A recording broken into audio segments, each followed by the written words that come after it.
दर्शक हो, आता पाहणार आहोत एक विशेष बातमी।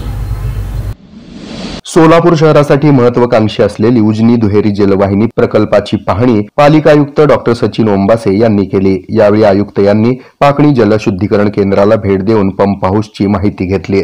त्यानंतर उजनी येथील पंप हाऊस, उजनी दुहेरी पाईपलाईन कोर्सिंग, पंपिंग मशिनरी, जॅकवेलची बीपीटी इत्यादीची माहिती त्यांनी घेतली। यावेळी स्मार्ट सिटी मुख्य तांत्रिक अधिकारी तथा कार्यकारी अभियंता व्यंकटेश चौबे, जीवन प्राधिकरणचे कार्यकारी अभियंता प्रवीण पाटील, हरीश आणि नदाफ मक्तेदार कंपनीचे प्रकल्प अधिकारी अरुण पाटील, स्मार्ट सिटीचे सहाय्यक अभियंता उमर बागवान यांसह इतर अधिकारी यावेळी उपस्थित होते।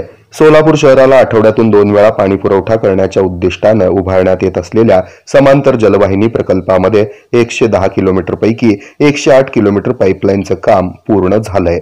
उर्वरित केवळ 2 किलोमीटरचं काम मार्च अखेर पूर्ण करण्याचं नियोजन आहे।